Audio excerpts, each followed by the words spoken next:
And hello, everyone. It's your girl, Gabrielle from A Step Ahead Tutoring Services. Welcome to a brand new episode of Hot Topics. So, if you are not familiar with this web series, where have you been? We've been at the game for a while.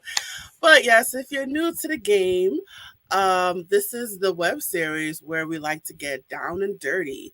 We like to talk that real talk. We like to talk about things that are always in the back of our minds, but we don't really explore it.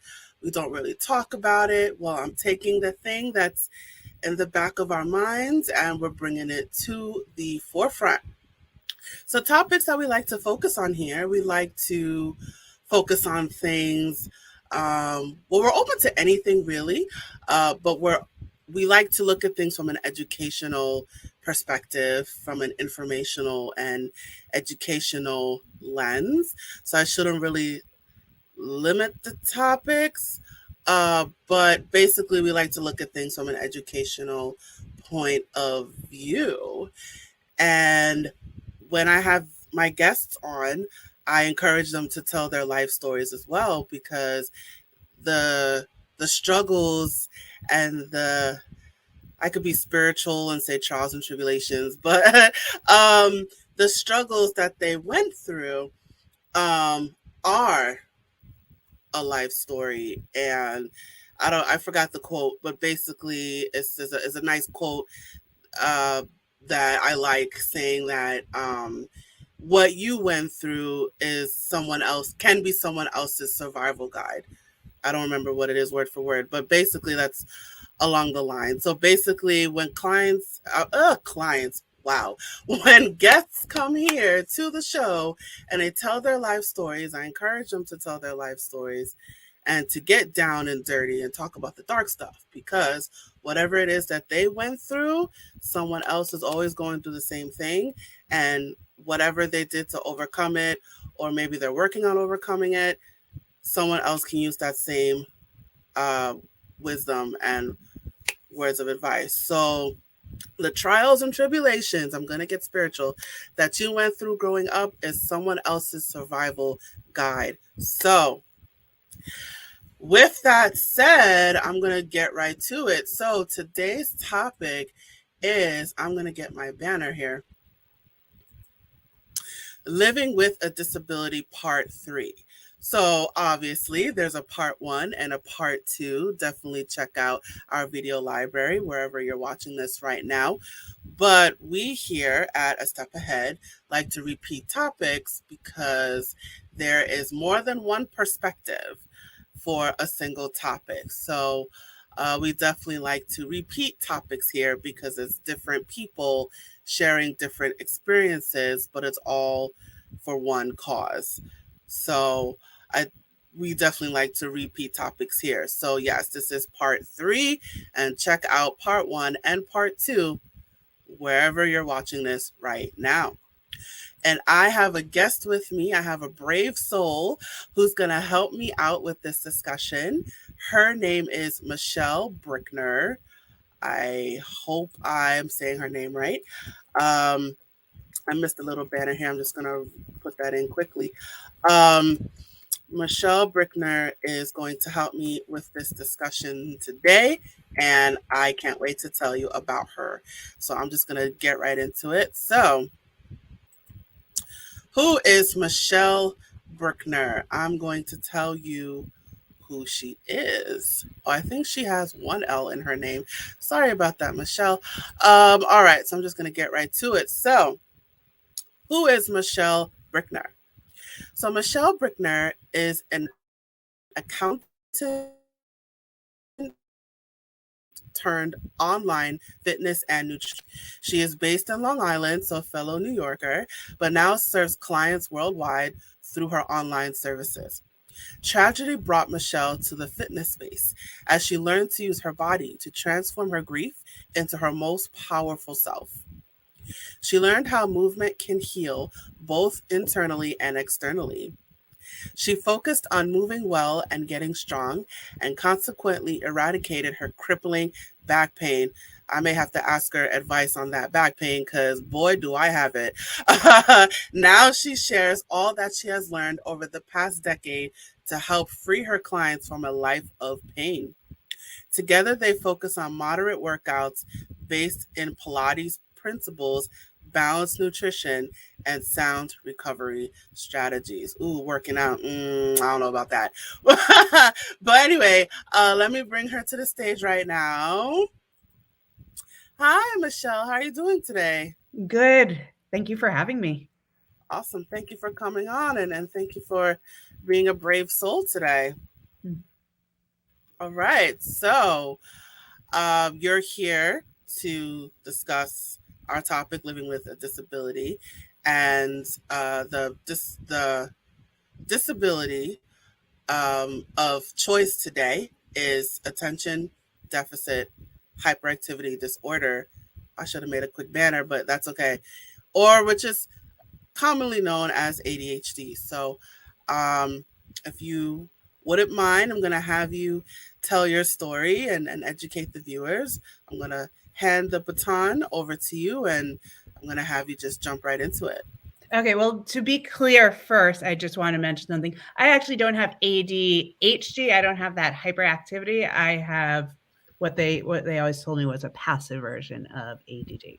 But just a little thing I wanted to clarify.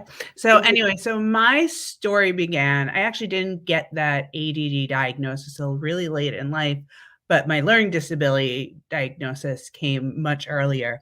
So I was going to a private school in kindergarten. So yeah, we're going back.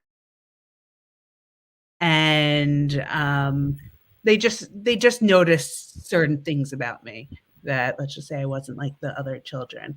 And at this private school, they didn't have the resources, so the school basically asked me to leave. So basically, my parents had to bring me and my older sister into a public school. And then around the second grade, I remember going for this testing, which I mean, obviously, my memory of it is a little different, but I just remember it being the longest testing, it taking days, being so boring and all that stuff. And then once I did that testing, I then had to go into the resource room throughout elementary school, middle school, and high school. And basically, what the resource room was is anyone who was told that they have a learning disability, and you're now, back then at least, we weren't told anything more than that. I was just told there is something wrong with you. So for 1 hour each day, your punishment is you have to go into this room while the other kids are doing whatever else. You have to go in this room and you have to do homework. When we got a little bit older and we started taking tests, middle school, high school, then we got pulled out of that room with the tests and we had to take it in the resource room. I mean, that was a really nice thing for me because what I now know of my ADD is one little noise for a regular person is just a little noise. For me, it's all I can hear. So it will just be so increasingly loud. So that actually accommodation was really helpful for me. But I was very frustrated about having to go into the resource room. And like I said, it felt like a punishment to me. I didn't see anything was wrong with me. I thought I was pretty smart. I was always being told how smart I was, but yet I had to have this label and I had to go into the resource room, which in my view is just a waste of time.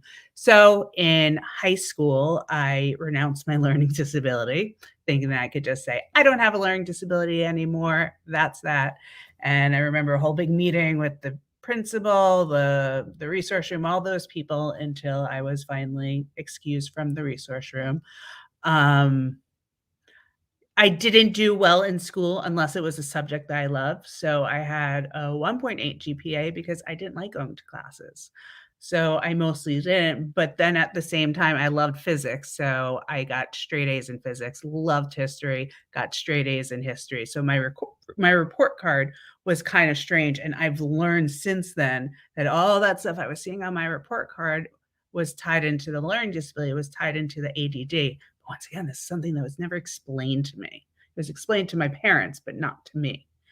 So fast forward, I went to Hofstra for about a year where I, once again, didn't go to class. So I realized, hey, this is a very expensive school. I'm wasting a lot of money. There's no point.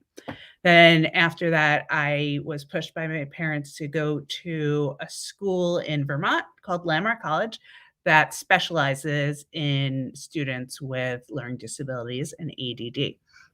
And while I really didn't want to go, I kind of knew that I had to go. So I went, and it was the most amazing thing for me.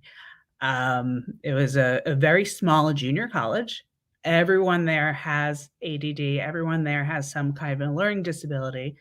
So instead of like in high school, where they just stuck us in a room and made us feel like we did something wrong, here they actually gave us tools to approach the different issues we had. So for one thing, I would get very distracted very easily. So I remember in my communications class, I was allowed to knit in class. So you would see the teacher talking and I would be sitting there knitting, because her thing was, if your hands are busy, then your mind's going to be able to focus. And it was so great, the tools that I learned, that my little sister, who also has a learning disability, I believe she has ADD as well, I remember her calling me when she got into college and she went to school in Connecticut, and she's hysterically crying because she had this paper to write and she was so overwhelmed.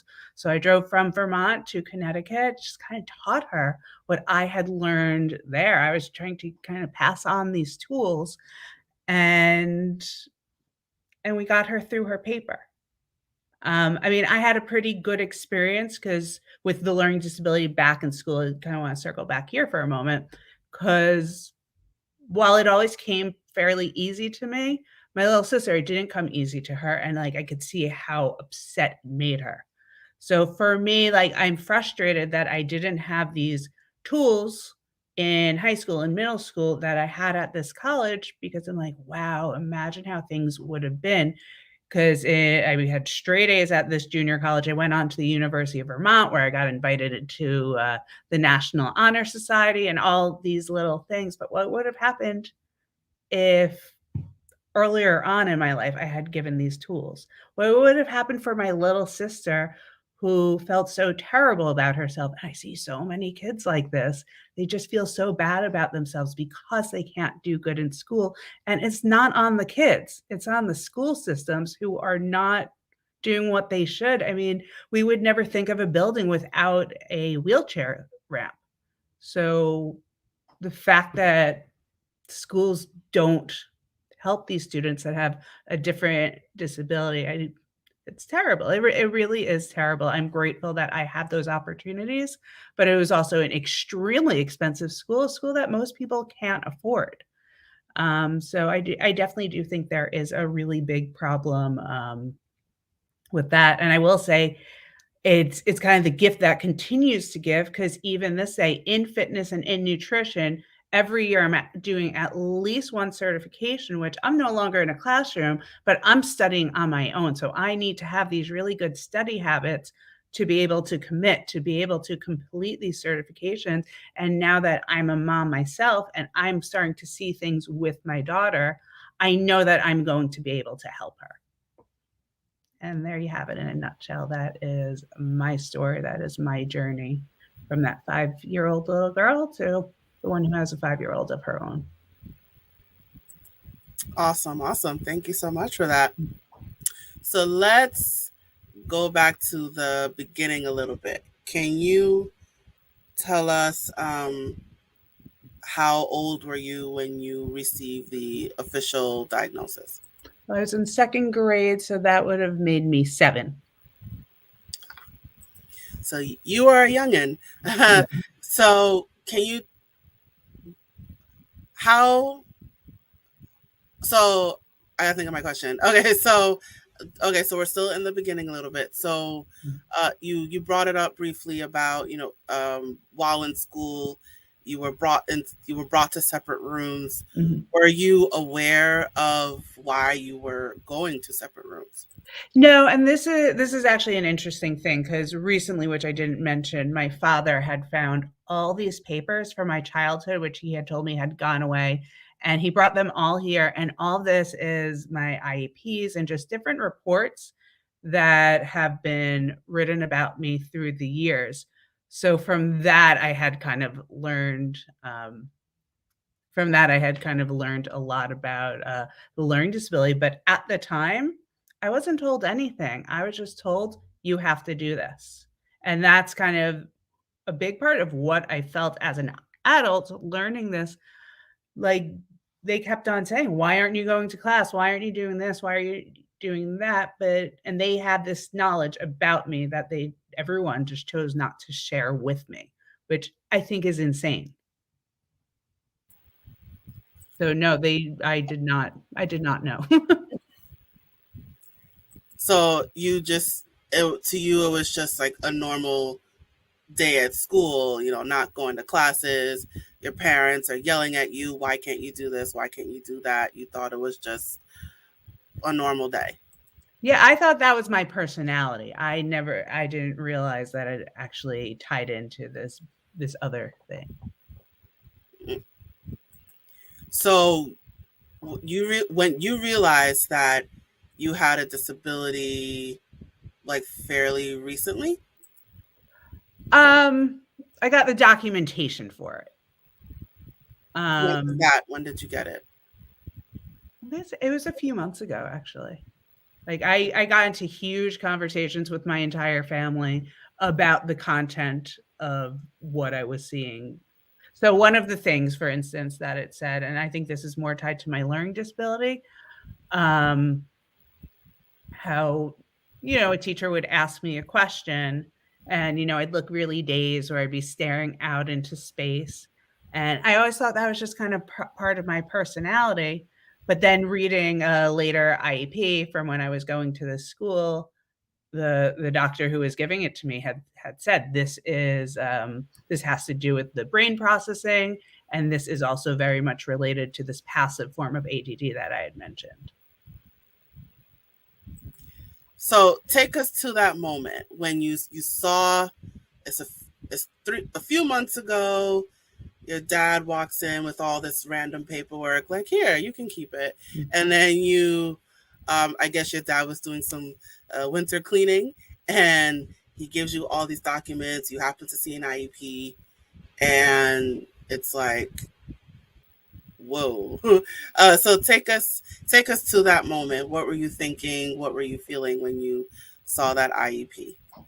It kind of hurt because just going back to that spot of how no one ever spoke to me, they all spoke about me. Like, I I felt like this is information I should have had, and clearly I had that revelation that, oh, what I've always thought was part of my personality is just kind of what's going on in my brain, and I just felt like things could have been different. I love my life and I wouldn't change anything, but I just feel like it was right for me to know, instead of the school's administration talking to my parents, them talking back. Why wouldn't they ever just speak to the person who's involved? Especially someone who, I mean, they would always say that, oh, Michelle's so independent, Michelle's so rebellious. So clearly, I'm not going to go along with what they say, what they want me to do. That maybe a different approach would have been helpful. Like what? Can you talk more To about talk that? to me, to talk to me, be like, so this is you. I mean, this is you. This is what's going on with you, and maybe even use examples from my life. Be like, Michele, you see how you do this? Well, that relates to this, and then just kind of help me see it in a different way. And then from there, I do think what they were trying to say to me may have hit differently. I guess to play devil's advocate here, Mhm. you were diagnosed when you were really young. So how I'm just imagining the difficulty in explaining to a 7-year old or an 8-year old, like, hey, you think differently. So how do parents explain to their child that they may have that they have a disability? I think you do it in an age appropriate sort of way. I was talking to someone um 2 years ago who she was telling me that she was a victim of sexual assault. And and I was saying, I was like, that's something I want to like prepare my daughter. I want to guard her, all this sort of stuff. But I'm just like, how do I do it from an early age? And she said, she's like, you start very general in age appropriate conversations. And then as she gets older, as she matures, as she can handle more, that's when you get more specific. That's when you get more targeted. So it also in this sort of way, it's not out of the blue. It's kind of just following that same conversation, just digging in a little deeper. And I think it would be the same thing here where I mean, I think with my daughter, so my daughter's at an excellent school right now. And so they pull the kids out for whatever they need assistance with. So for my daughter, it's speech and occupational therapy. So I really didn't want her to feel singled out at all. So when talking to her, they had told me, I see problems. I see that she cannot do the gross motor.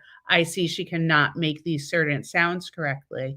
But I didn't want to say it in that negative way. So I just said, oh, you're going to get some special attention. It's just going to be you and another girl, and they are going to help you improve this, improve that. There's always a way to make it sound positive. And then I think when if there is something there when she gets to middle school, at that point I could get more specific. And then when she gets to high school, that's when I could get very real, maybe even share some of the documents with her and just fully take off the veil there. So now, how deep do you go in the conversation, especially at such a young age? Because um, some kids like to be very inquisitive. So I don't know how it was for your daughter, like when you told her that you're getting special attention, and did she ask a lot of questions? I know, unfortunately, some parents don't really like to be bothered, or they don't really want to get into the conversation. So, what do you do when you have a child who's just like, why? Like they'll just keep asking all these questions. I I mean, my daughter is like that with many things, but she was, so she has gone from going from preschool into kindergarten. You're going from smaller classes to larger classes. So all of a sudden, she doesn't have as much individual attention. So she was more excited about having all that individual attention. And that's something I knew. Um, I mean, there's different kinds of parents. You're right. Some parents want to talk, some parents don't. I just want to make sure that she is kind of feeling good as can be about any situation. So I am about talking it out.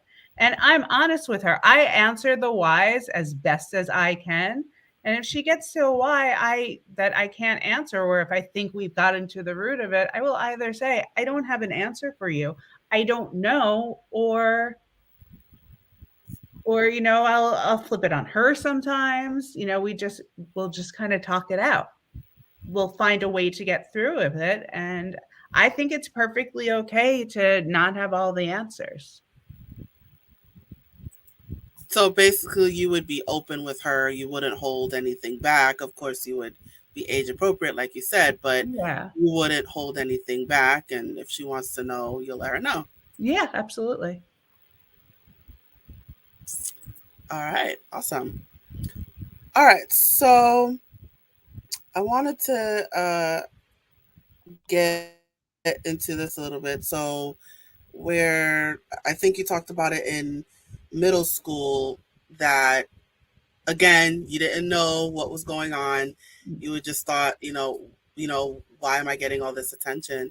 Um, you were going into resource rooms and being separated from your friends. Can you talk about that a little bit? What it was like being in school and being in a special room, being away from your friends, being away from your peers watching that happen. Can you go into that? I can't go into it in middle school, but high school I can. I Yeah. honestly, I don't really remember middle school very well. Um, but for high school, that's really when it became an issue. Because, well, most kids had a free period. I had to go to the resource room. So I resented it. I found it very frustrating. I didn't need help with my homework, yet they were forcing me to go into a room where I would be getting help with my homework. Yeah, so once again, like this diagnosis felt like a punishment to me. And then with the leaving the room for the class, a lot of other kids got really resentful. So as I would be walking away, I would hear the kids mutter like, "Oh, they're totally giving her the answers. This is how she's cheating, this, that, the other thing." So I also had to deal with that.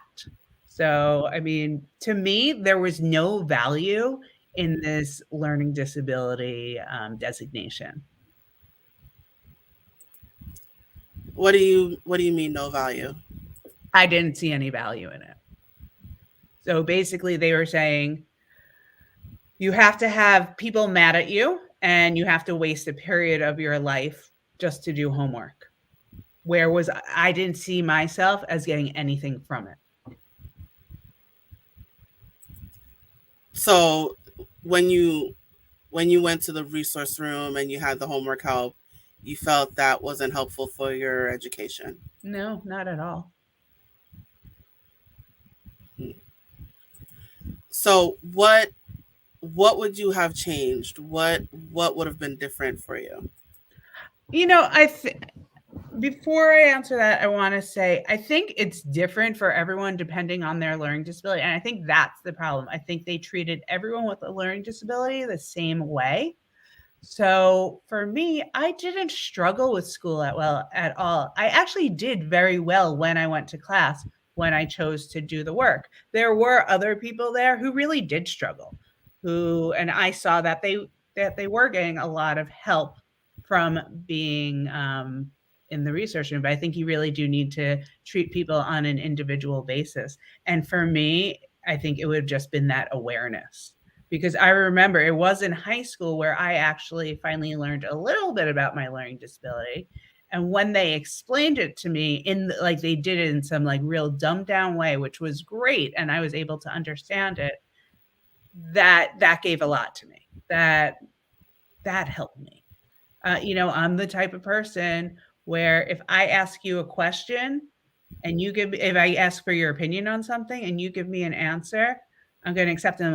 And then I'm going to say, okay, now why? Because I'm the type of person, I need to see behind the curtain. I need to see how things work. And that helps me.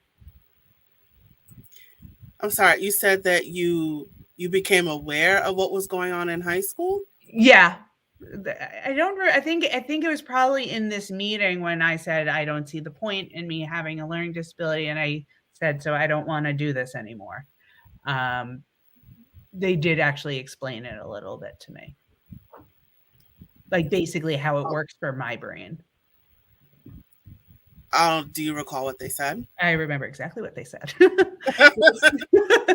They said they said that in my brain, it's basically like we have a filing system. And anytime anyone says something to you, you just file it away. So let's say you told me you went to Boston University. You say that, and then I would put it in my head for Boston University, so I can easily access it anytime I needed to. The problem for me is that my filing system really needed spring cleaning. It was horribly disorganized. So I'm filing stuff away, but maybe I'm filing it in the wrong spaces. So it takes me a little bit longer to access that information. And kind of like that dazed, spacey version of Michele that so many people know are really coming from me being like, okay, I know I have this paper, just let me find it. And did you understand that Yeah. explanation? Yeah. I mean, I've never been a super tidy person. So I've always had problems with organization, which again was part of my learning disability. So yeah, that was an analogy that worked fantastic for me. And what was going through your mind when you heard that? What were you feeling? What were you thinking? I I mean, I was thankful for it. I mean, I can't remember too much because I mean, that's about like 2 decades ago. Yeah. But, but I remember being thankful to finally learn something about myself, to finally, like, understand what what has always been held back from me. You finally understand what's been going on your whole life. Yeah. I mean, now I know that was only, like, a really small piece of the puzzle, but once again, to finally get some information about me was great. Awesome. So, all right. So tell us about college. What was that like for you? Are we talking about Landmark or Hofstra? Let's start with Landmark. Um, I mean, Landmark was an adjustment because I mean, I was up in Vermont and all there were just a bunch of reasons why it was an adjustment. But it was also really great. I mean, it was super small class sizes. Now I went to a small high school also, but this was even smaller where our classes were about 8 to 10 each. And I mean, this is when we started learning tools. And it was in a super official way. It's not like we had a class learning disabilities tools, but it's just like each teacher, they'd see how we're struggling and then they'd kind of help us in that sort of a way. And this is the first time in my life where I actually got excited about school. Like I loved everything that I was studying, where oh my god, any available moment I was doing it, and I mean, my grades reflected that, but I didn't even care about that. I was just really enjoying school for the first time in my life. And I mean, it did feel good to be around people who were similar to me. Similar how? Similar with the learning disability and ADD, but I guess another part with that is I felt like in high school, I was kind of in middle school, all that stuff. I felt singled out in a negative sort of way. Where here, I was amongst my people, and yeah, and they would love to share their like, listen, having a learning disability, having ADD doesn't. I mean, yes, there's literally something wrong with you, but there's nothing wrong with you. Some of the smartest people in history had dyslexia, because dyslexia is something else that there were students there who had dyslexia, ADD, and learning disabilities. So it was like you were among your tribe. Yeah. So how are the classes themselves? Like, how was turning in assignments, completing assignments, listening to a teacher, going to classes on your own? How was all that for you? I mean, I can't remember too much because once again, it was a really long time ago. But here's what I will say. In high school, like they tried to move the earth to try to get me to class and they couldn't do that. They tried to, oh my God, just everything under the sun they tried to do and they couldn't get me. And they didn't have to get me at Landmark. This is something that I wanted to do. This is something that I did of my own choice. So there was something there that,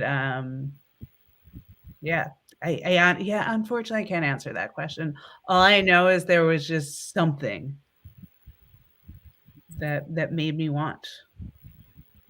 Go ahead. Well, no, that was it. All right. I mean, it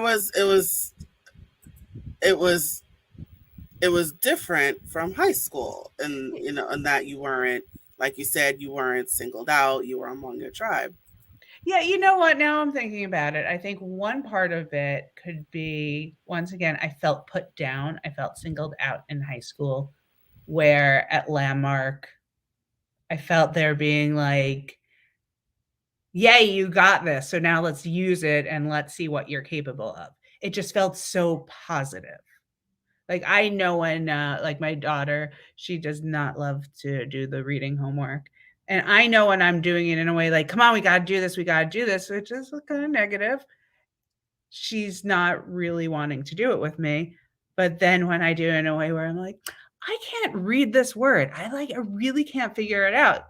Can you help me?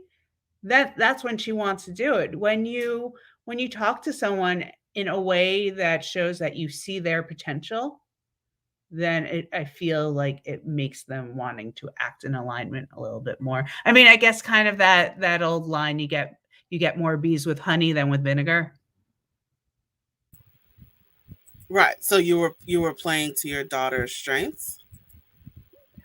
Um, no, I think that action is has within it an implication that this is something she understands. She's really smart. She's a really good reader. So I'm implying that she's at this higher level than I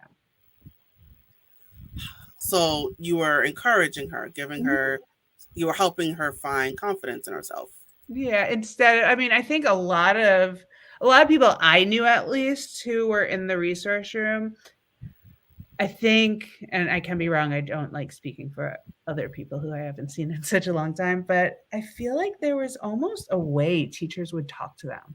Like teachers would almost like talk down to them. Like they're not the good ones. And I mean, I actually remember an experience at Hofstra.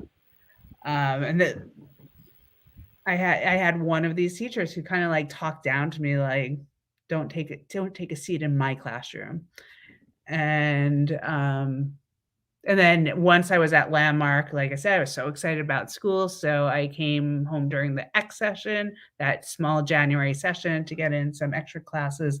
And I ran into this teacher, and she kind of gave me this like, why are you here? Like, you are just not meant for school. You're not good at school. You should do something else with your time and money. And I mean, I just remember turning to her. I'm just like, actually, I've been doing really well at a school that they actually teach you. They actually give you tools when you see that you're struggling instead of, just looking down on you. And this was while you were at Hofstra. No, I was at Landmark, but I took a class at Hofstra because they were the only ones who did it. Oh, okay. Oh, okay. So now I imagine when that teacher was giving you the side eye and that snooty look, Yeah. I imagine the vindication that you Oh, yeah. felt when you told her like, I'm actually doing pretty well. Yeah, yeah, that felt pretty good. But also on the other side, I do still think about that one. Like I remember having one professor over there who was very encouraging for me. And I think in a way she kind of planted the seeds of what I would eventually go to study in college. I think she kind of sparked my curiosity, which I think is just so important. So the importance of having a good teacher. Yeah, absolutely. It can make all the difference in the world. What did you end up studying? Philosophy and ancient Greek. Wow. Wow. All right. Awesome. All right. So we are going to wind down a little bit. So I'm going to ask you an application Okay. question. All right. So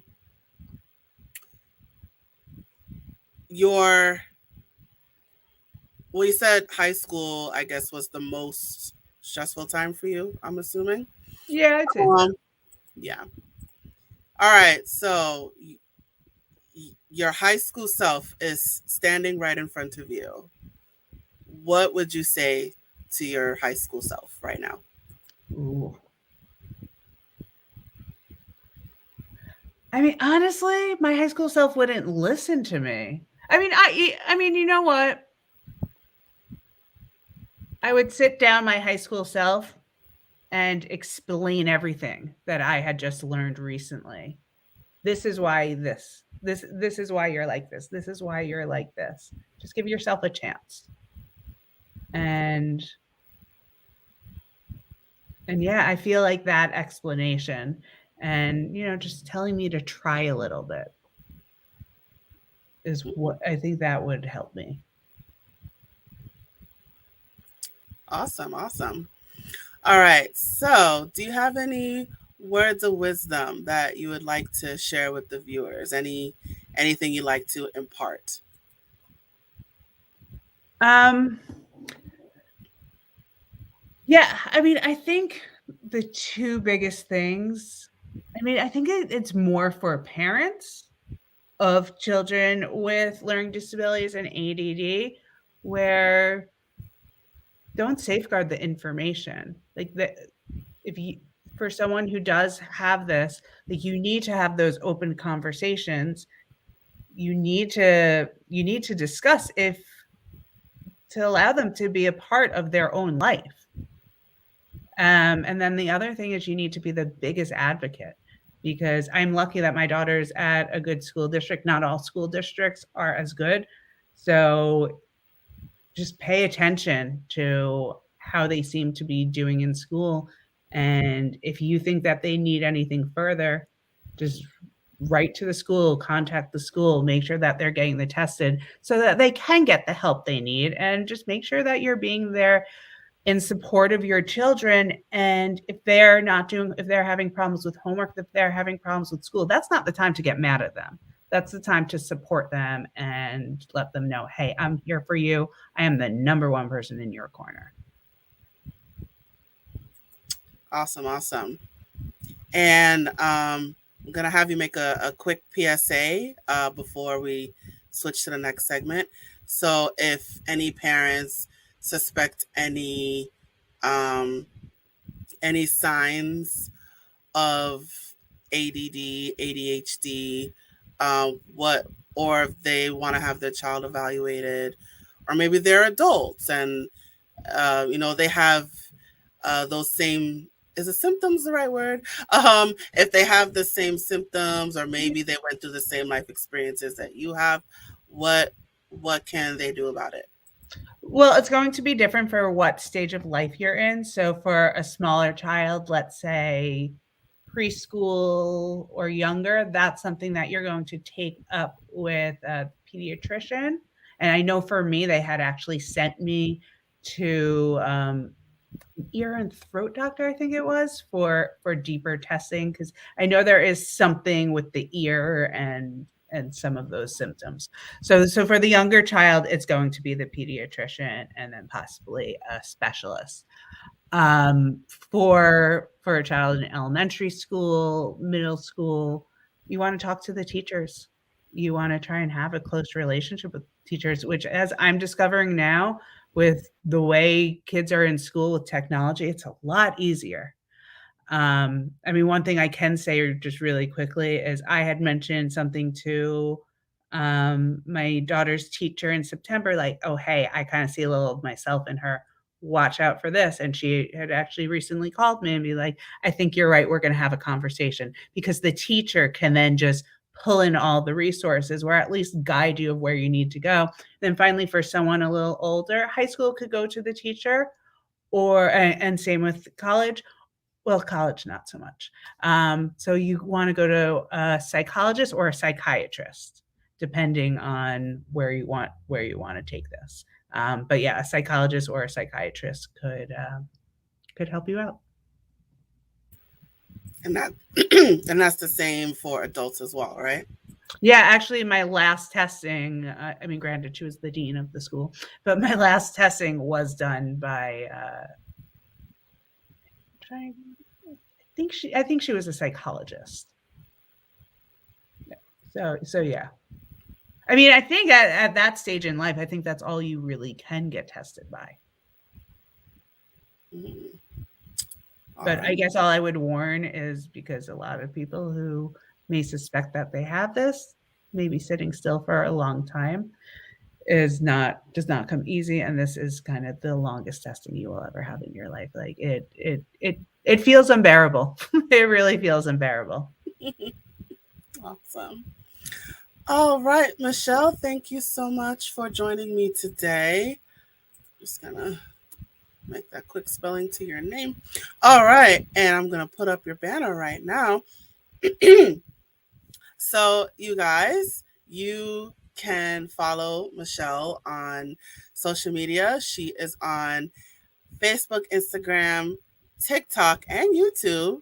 All I'm right. starting one. What happened? I'm just starting YouTube. Just starting YouTube. She's all right. She's getting there. She's getting there. But she's definitely on a lot of platforms. So definitely follow her. And she is on the web. Her website is www.michelebrickner.com. Michele, can you briefly tell us about your business? Yes, so I am a fitness and a nutrition coach. I help people get rid of pain in their body just through moving well, eating nice and balanced, and using the proper recovery strategies. Awesome. Wait, so do you work out with people or is it just like consultation? I'm not actually going to do the workouts. I mean, I will demonstrate, but if I'm exercising, then I won't have my eyes on you and I can't correct you. So I do it in a few ways. So most of what I do is remote. In special cases, I will be in person. So I'll meet with someone on Zoom, and then I have an app where I will give someone a workout. If they want to do nutrition as well, that's something that we would do in a Zoom talk. So it basically depends on the person. And I also do have some online programs from time to time. Awesome. Thank you for that. And you've and you've also shared a couple freebies. So this freebie here is to help people who want to work out but feel intimidated and overwhelmed in the gym. So definitely check that out, guys. And the second freebie here is for someone who wants to eat healthier or lose weight. Start simply with little things they can do in the kitchen. So definitely check out those freebies, you guys. All right. And Michele, thank you so much for joining me today. Thank you so much for having me. This has been fun. Awesome. All right, Michele, I'm going to place you backstage. And you guys, did I just look darker? Okay. But anyway, all right, so you guys, it is just you and me. So I'm just going to pull up my little banner here. Where is my banner? All right, there's my banner. All right, so we have reached the conclusion of our episode. Thank you so much for joining us today. Wherever you are watching this episode right now, please follow us. Press that button. Subscribe, follow, like, smoke signals, whatever that button is, and wherever you are watching this right now, definitely stay in touch with us. So we definitely would love to have you. So definitely follow us wherever you are. And while you're at it, please let us know what you thought about this episode by leaving a comment in the comment section below. It helps our algorithm. And as a reminder, we are A Step Ahead Tutoring Services. So if you would like to learn more about our services, workshops, future events, go to our website. Our website is www.astepaheadtutoringservices.com. You can also sign up for our email list and our texting list. So the links to those are scrolling below.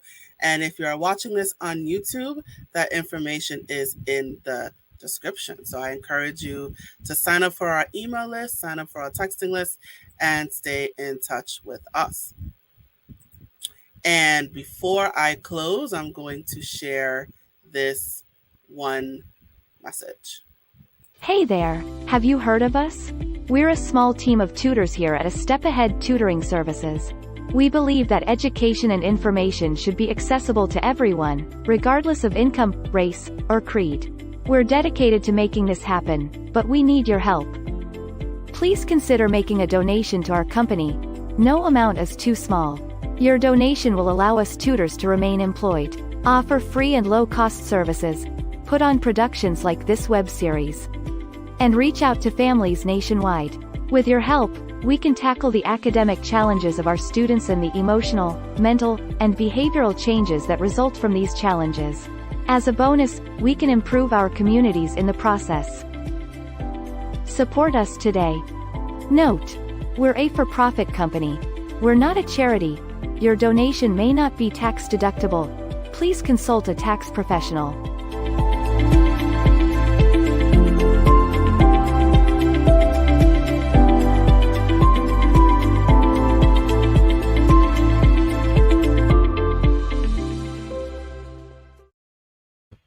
Yes, definitely. So please consider making that donation today. And that's it.